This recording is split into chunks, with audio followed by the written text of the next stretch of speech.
Hola, soy Alan, estudiante de la licenciatura en Enseñanza y Aprendizaje del Español del Instituto Superior de Educación Normal del Estado de Colima, profesor Gregorio Torres Quintero. El día de hoy vamos a hablar un poco, no muy a detalle, sobre un poco de la historia de la educación en México. Bien, para empezar, la educación siempre ha estado desde nuestros ancestros. Se le conocía como maestro sabio a las personas a las cuales transmitían sus saberes a las nuevas generaciones, como danzas, rituales, ceremonias, todo esto se los transmitían a las personas jóvenes, por así decirlo, a las nuevas generaciones. Entonces, sí estaban establecidas escuelas, pero estas escuelas tenían como que aprender cosas en relación a la cultura, como por ejemplo había escuela de música, escuela de astrología, de todo este tipo como de la naturaleza, de herbolaria, todo este tipo de cosas relacionadas con nuestros ancestros. Se crearon estas escuelas simplemente para que no se perdiera el conocimiento de lo que ya se sabía. Aquí es un claro ejemplo sobre más o menos cómo se transmitía estos saberes. Entonces estaba el maestro sabio rodeado de diferentes pues alumnos y se les transmitía los conocimientos. Desde este momento ya había como un separo de clase social. Estaban los plebeyos y los nobles. Los plebeyos eran los educados en las escuelas de danza, de música, de saberes, de astrología y todo este tipo de cosas, que iban a ser en un tiempo pues mayor, ya cuando estén más grandes, los maestros sabios, o incluso podían ser como los líderes de guerra o cosas así. En cambio, los plebeyos eran educados para la guerra, para tener armamentos en dado caso de una conquista o de dado caso de que se presentara, porque pues también ellos se peleaban territorio. Entonces, para estos eran los plebeyos, para la guerra. Y los nobles para saberes, que no se perdieran los conocimientos y pudieran enseñarles en dado caso que se estuviera como que perdiendo. Más que nada para que no se perdiera este tipo de conocimientos ya planteados. El siguiente suceso importante fue la conquista de los españoles. Entonces llegan los españoles al territorio mexicano, conocen todo esto, que fue por error, pero pues eso lo hablaré después. Llegan los españoles al territorio mexicano y pues empiezan a conocer un poco cómo es. No entendían porque pues nosotros teníamos nuestro idioma y ellos venían como que tratando de entender lo que quería decir uno. Entonces, pues ellos llegan a conquistar, no solamente llegan como que de visita, llegan a conquistar, traen sus creencias religiosas, que es Cristo, la Iglesia Católica y todo esto, y traen el idioma. Entonces, ellos al llegar al territorio se dan cuenta de que hay una división, o sea, de que están los nobles y están los plebeyos. Entonces, ¿qué pasa aquí? Ellos agarran a los nobles y los empiezan como que a moldar a su modo para que sea un poquito más rápido el conquistar a los demás, ¿sí? O sea, como hacer más rápido el saber del idioma, saber cómo comunicarnos con los demás y empezar a quitar la creencia eso de tantos dioses y nada más tener a Cristo como Dios.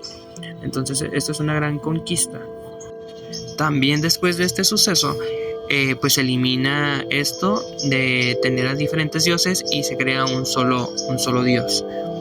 Entonces, después de esto ya las escuelas fueron creadas para el catolicismo, para aprender el español y todo lo relacionado con los españolos ya estaban enseñándose en las escuelas, porque por los plebeyos fueron los nobles fueron los primeros en obtener esa información para pues divulgarla de manera más rápida y aprender, y que los plebeyos aprendieran en sí toda la sociedad.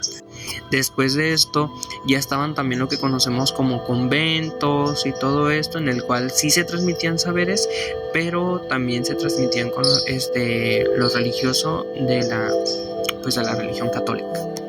Entonces aquí ya estaba más como que eso es y eso tiene que ser porque así Dios lo quiso o así lo dijo Dios. Entonces pues tú no puedes decir nada porque pues era lo que conocemos como la Santa Inquisición, y si llevas la contraria o algo pues te podían matar, o sea, los ahorcaban y los dejaban colgados en árboles para que toda persona quien se opusiera a aceptar a un solo Dios pues tuviera miedo. Entonces ya todos empezaron a aceptar las nuevas creencias de los españoles. Después de eso se viene luego de la Guerra de Independencia y posterior a ella la Guerra de la Revolución Mexicana. Pero tras estas guerras también hubo cambios en la educación. Estuvo la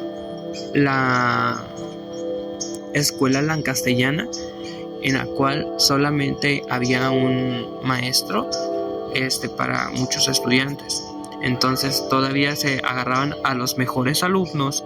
Ellos llegaban un tiempo antes que a los demás y se les enseñaba primero a ellos para que estuvieran en cada mesa un líder, el cual iba a enseñarles a los demás, es decir, como un monitor que viene siendo el alumno que fue antes de la hora de entrada a saber qué se iba a ver el día de hoy. Él era el monitor y el maestro nada más decía: ok, ya se acabó el tiempo, vamos a hacer el siguiente tema. Y los alumnos monitores ya sabían qué hacer y les daban instrucciones a sus compañeros. Que viene siendo más o menos esto, lo que les comento. No encontré una foto pues mejorcita, pero pues más o menos así fue de hecho aquí vienen con mesas de 2, pero era una mesa larga para todos los estudiantes. Entonces fue un gran cambio también en la educación. Y pues bueno, ya seré un poquito breve porque pues ya tengo poquito tiempo. Todo esto cambia y todo esto se vuelve más o menos a lo que tenemos ahora hasta que llegue este señor, que es José Vasconcelos. Vasconcelos empieza a crear una metodología en la cual se debe de crear la escuela pública y laica. O sea, no se debe de tener la educación con la religión pues junta. Entonces, después de este señor se creó la escuela laica, es decir, no va relacionada con ninguna religión, y así, pero no, eso no quiere decir que en la actualidad no haya escuelas que estés aprendiendo y estés a la vez teniendo tu religión, por ejemplo, católica. Existen colegios, pero ya no es pública, ya no es obligatorio creer en esa sola religión y tener solamente pues esos conocimientos en cuestión de que te tienes que aprender, no sé, en un rezo o ciertas oraciones o cosas así. No, si no, nos separamos la educación con la educación y la religiosa con la religiosa. Y pues bueno, ya por último, ¿a qué retos en la actualidad nos enfrentamos los docentes? Pues a muchísimos retos, como por ejemplo adaptarte a tu entorno.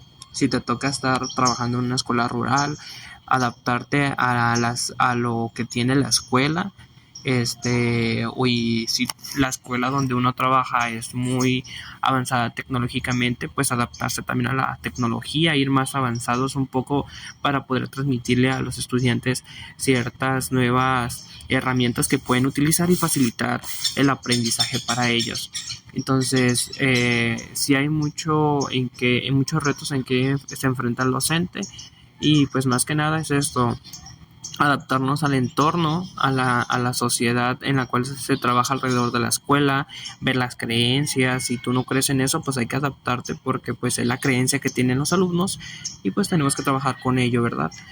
También otro reto en el cual nos podemos enfrentar es el constante cambio que tenemos en nuestra educación, porque pues nuestra educación en cada, digamos, sexenio pues hay un cambio en cuestión de la educación, ¿no?